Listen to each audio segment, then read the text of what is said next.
Mesdames et messieurs, bienvenue dans cette édition du journal. Voici le sommaire. Première assemblée plénière des nouveaux membres de la 7e mandature du Conseil économique et social. Ce jeudi 26 février, la représentante de la garde des Sceaux a également marqué sa présence. Le doyen d'âge et les deux plus jeunes conseillers ont eu l'honneur de diriger la cérémonie d'ouverture. Ensuite, après les échanges, M. Conrad Baguidi est le nouveau président du comité des membres du Conseil économique et social avec pour premier vice-président M. Razaki Amadou Issifou et deuxième vice-président Emmanuel Golou. Le discours du nouveau président de cette 7e mandature dans quelques instants. Et pour finir, l'imam de la mosquée centrale de Aïdjedo rappelle aux fidèles musulmans les bons comportements à avoir pendant le mois de jeûne qui débute en mars. Voici pour le sommaire.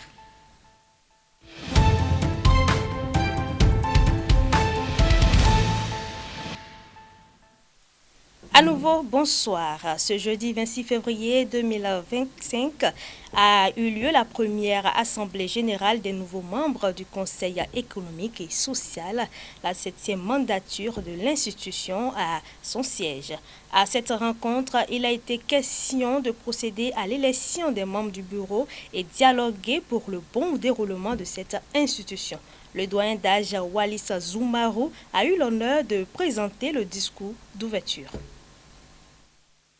Il est important pour moi de vous rappeler que notre institution est une assemblée consultative, un espace privilégié de dialogue, de concertation, d'analyse et de proposition. À ce titre, elle est la voix des forces vives de la nation et un acteur clé dans la consolidation de notre développement économique et social. C'est pourquoi nous devons garder à l'esprit que notre mission première est d'éclairer les décisions politiques en formulant des avis consultatifs et des recommandations pertinentes.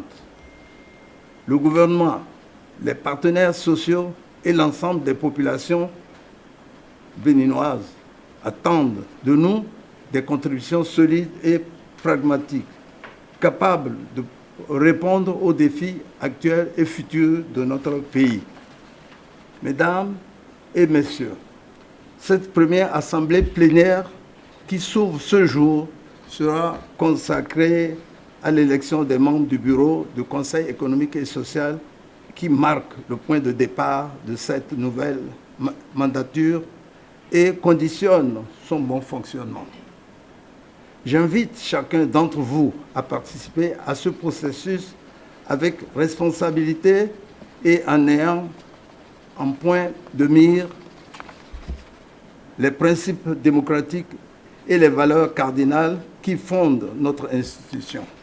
Le choix que nous allons faire aujourd'hui engage non seulement le Conseil économique et social, mais aussi l'avenir des travaux qui y seront menés. Pour cette raison, je souhaite que cette élection se déroule dans un esprit de transparence et d'équité et de consensus afin que nous puissions ensemble construire un Conseil économique et social fort à la hauteur des attentes du peuple béninois. Suite aux échanges animés des membres du Conseil économique et social, le comité a été officiellement constitué. Conrad Baguidi, le nouveau président, a prononcé son discours inaugural exprimant sa profonde reconnaissance avec l'ensemble des acteurs impliqués et rendant hommage au président de la République, Patrice Talon. Il a également exposé les 4 mesures clés qui guideront l'action du comité dans les prochains mois. Chers collègues, nous avons un mandat d'action. Point de place à l'attente. Par notre adhésion massive, vous avez exprimé votre choix clair, celui du travail collectif, de la transformation et de l'efficacité. Ce vote n'est pas seulement une confiance à moi accordée, c'est une responsabilité partagée. Car un succès électoral n'a de valeur que s'il est transformé en réussite collective. Mais soyons lucides, ce succès n'est pas celui d'un individu, ce n'est pas celui d'un bureau de 3 personnes, il sera celui d'une équipe tout entière. Nous ne sommes pas là pour exister, nous sommes là pour agir. Pouvons-nous partager ce proverbe Peul qui dit ceci: l'eau qui dort finit par s'évaporer. L'eau qui dort finit par s'évaporer. Nous ne serons pas une institution endormie. Nous devrons être en mouvement, à l'écoute et au cœur de l'action. Un deuxième proverbe africain que je voudrais partager avec vous, cette fois-ci Bambara, qui nous interpelle également. Et ça, vous le connaissez probablement.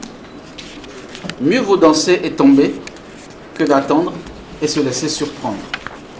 C'est pourquoi, dès maintenant, nous passons à l'action avec 4 mesures immédiates en attendant notre première séance de travail au sein du bureau et en plénière.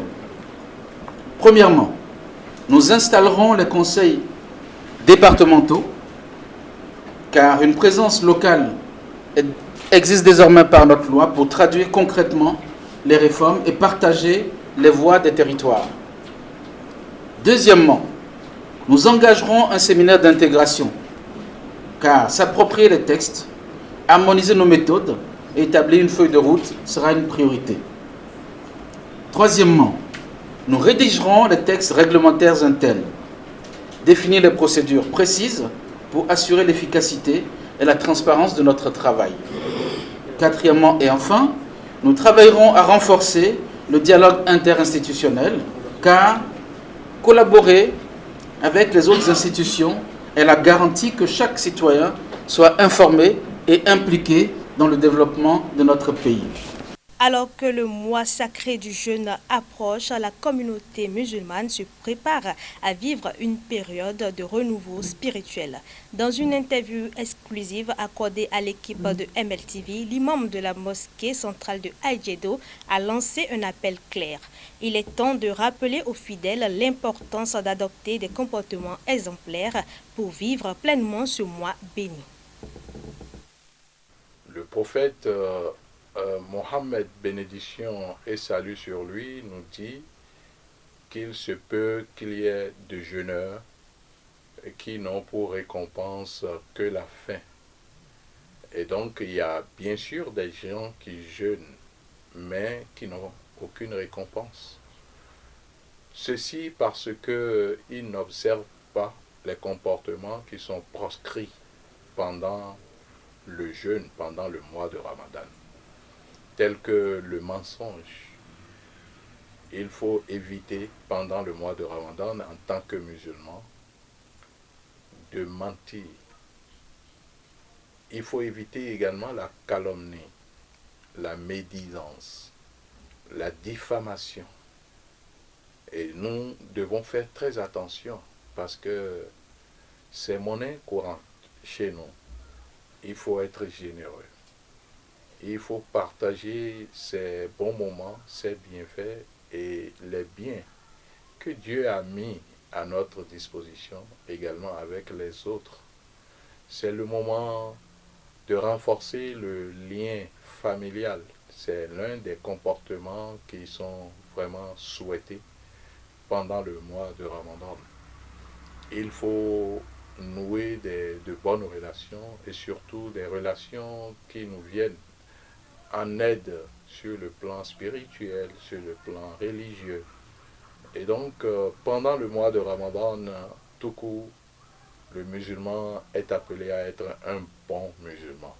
Parce que être un bon musulman, c'est d'être utile pour soi-même, utile pour les autres et utile à tous ceux qui vous entourent. Et éviter de porter préjudice et causer de tort aux autres. Ainsi prend fin ce journal. Merci de nous avoir suivis. N'oubliez pas de vous abonner pour ne rien rater de nos informations.